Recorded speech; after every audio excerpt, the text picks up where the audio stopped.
Remarks of the President to the American Newspaper Publishers Association, Waldorf-Astoria Hotel, New York City, April 27, 1961. Mr. Chairman, ladies and gentlemen, I appreciate very much your generous invitation to be here tonight.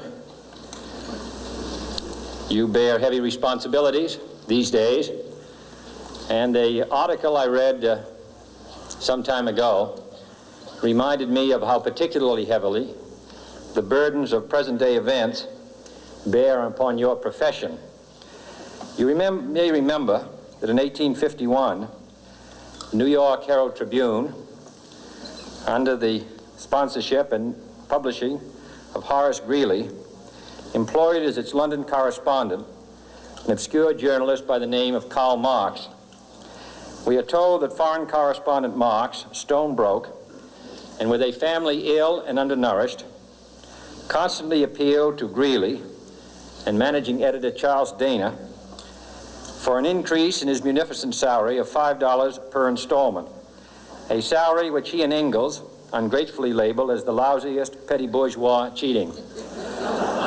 But when all his financial appeals were refused, Marx looked around for other means of livelihood and fame, eventually terminating his relationship with the Tribune and devoting his talents full-time to the cause that would bequeath to the world the seeds of Leninism, Stalinism, revolution, and the Cold War. If only this capitalistic New York newspaper had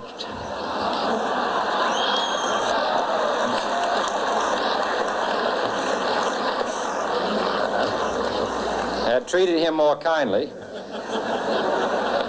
if only Marx had remained a foreign correspondent, history might have been different. And I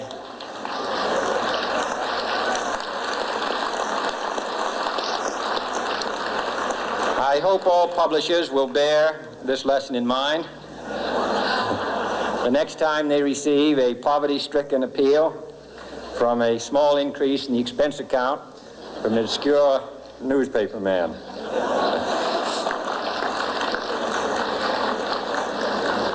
I have selected as the title of my remarks tonight, "The President and the Press."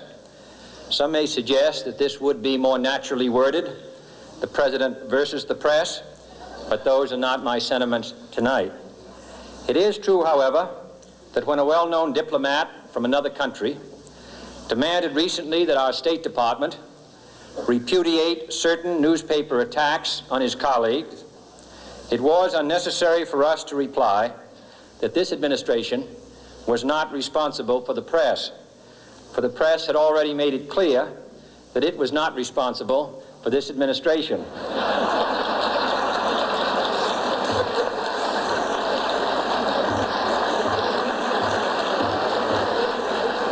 Nevertheless, my purpose here tonight is not to deliver the usual assault on the so-called one-party press. On the contrary, in recent months, I have rarely heard any complaints about political bias in the press, except from a few Republicans. Nor is it my purpose tonight to discuss or defend the televising of presidential press conferences. I think it is highly beneficial to have some 20 million Americans regularly sit in on these conferences to observe, if I may say so, the incisive, the intelligent, and the courteous qualities displayed by your Washington correspondents. Nor, finally, are these remarks intended to examine the proper degree of privacy which the press should allow to any president and his family. If, in the last few months, your White House reporters and photographers have been attending church services with regularity, that has surely done them no harm.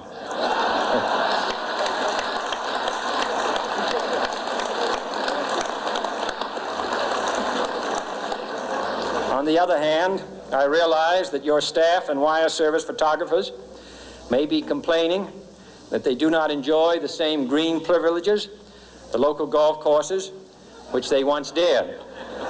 It is true that my predecessor did not object, as I do, to pictures of one's golfing skill in action, but neither, on the other hand, did he ever be a Secret Service man. My topic tonight is a more sober one, of concern to publishers as well as editors. I want to talk about our common responsibilities in the face of a common danger. The events of recent weeks may have helped to illuminate that challenge for some, but the dimensions of its threat have loomed large on the horizon for many years. Whatever our hopes may be for the future, for reducing this threat or living with it, there is no escaping either the gravity or the totality of its challenge to our survival and to our security. A challenge that confronts us in unaccustomed ways in every sphere of human activity. This deadly challenge imposes upon our society two requirements of direct concern, both to the press and to the President.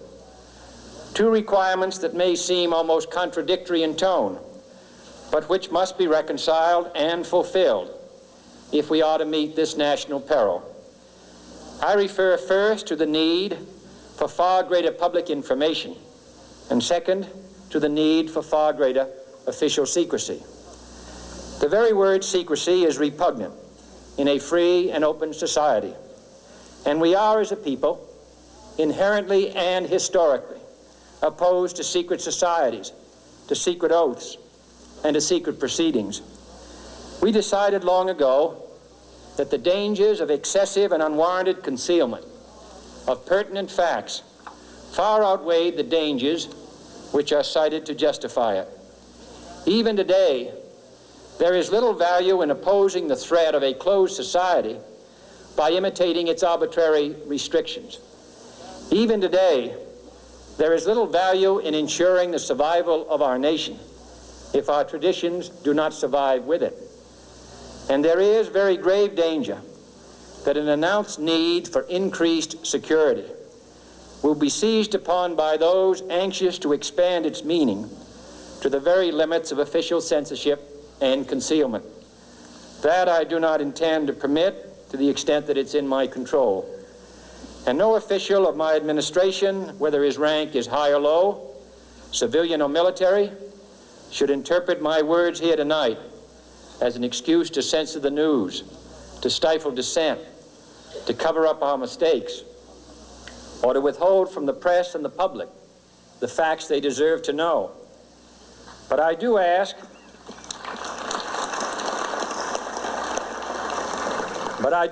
every publisher, every editor, and every newsman in the nation to re-examine his own standards and to recognize the nature of our country's peril.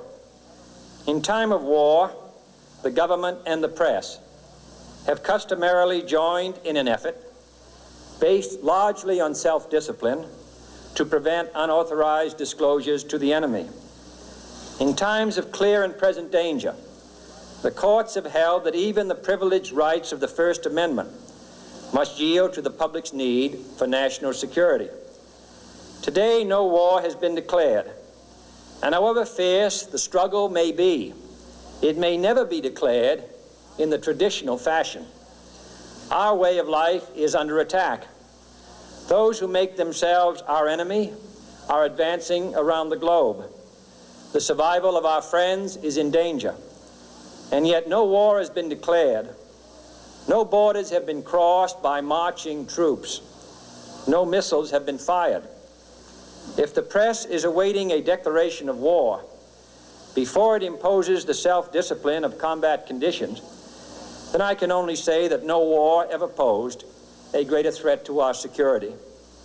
If you are awaiting a finding of clear and present danger, then I can only say that the danger has never been more clear, and its presence has never been more imminent. It requires a change in outlook, a change in tactics, a change in missions by the government, by the people, by every businessman or labor leader, and by every newspaper. For we are opposed around the world by a monolithic and ruthless conspiracy that relies primarily on covert means for expanding its sphere of influence, on infiltration instead of invasion, on subversion instead of elections, on intimidation instead of free choice, on guerrillas by night instead of armies by day. It is a system which has conscripted vast human and material resources into the building of a tightly knit, highly efficient machine that combines military, diplomatic, intelligence, economic, scientific, and political operations.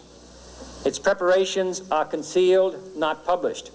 Its mistakes are buried, not headlined. Its dissenters are silenced, not praised. No expenditure is questioned, no rumor is printed, no secret is revealed. It conducts the Cold War, in short, with a wartime discipline no democracy would ever hope or wish to match. Nevertheless, every democracy recognizes the necessary restraints of national security. And the question remains whether those restraints need to be more strictly observed if we are to oppose this kind of attack as well as outright invasion. For the facts of the matter are that this nation's foes have openly boasted of acquiring through our newspapers information they would otherwise hire agents to acquire through theft, bribery, or espionage.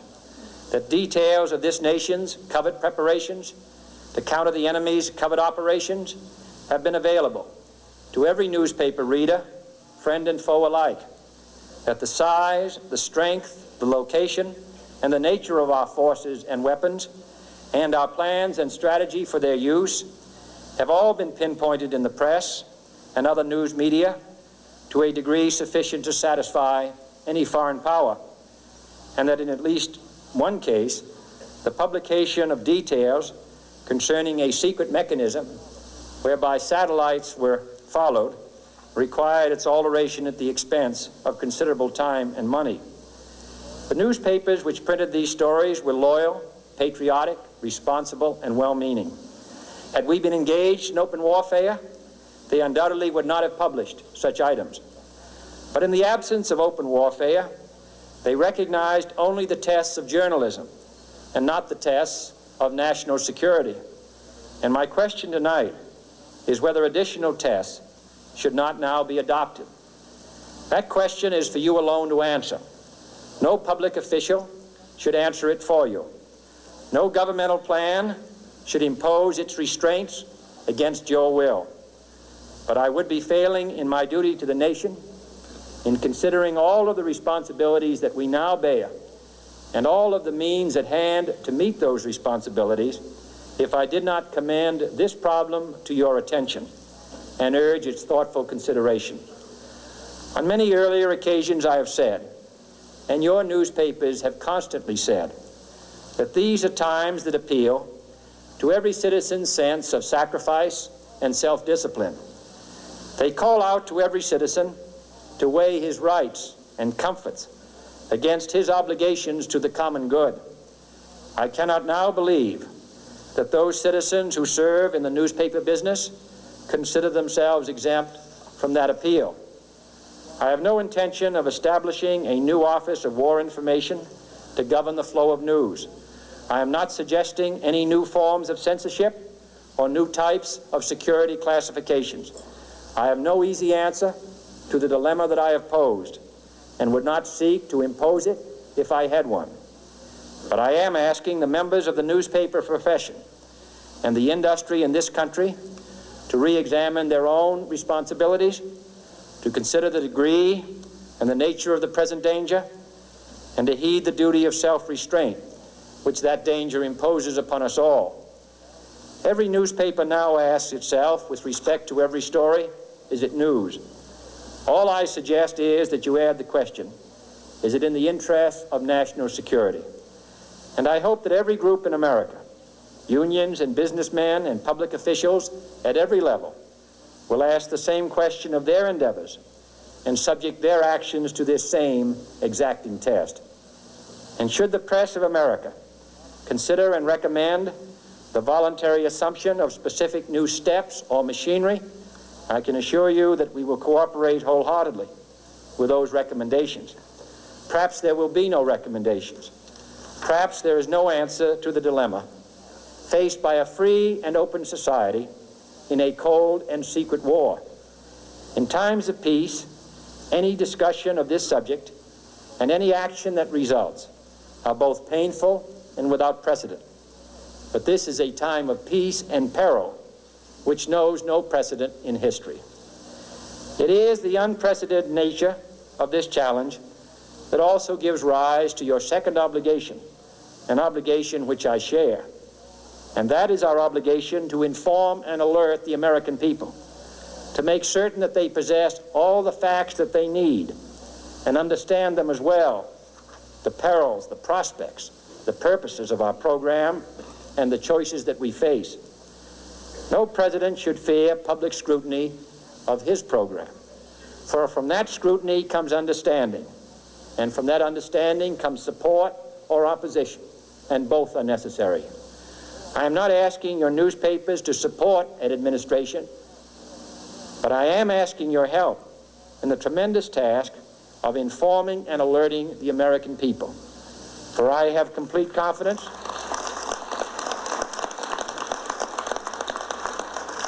in the response and dedication of our citizens whenever they are fully informed. I not only could not stifle controversy among your readers, I welcome it. This administration intends to be candid about its errors.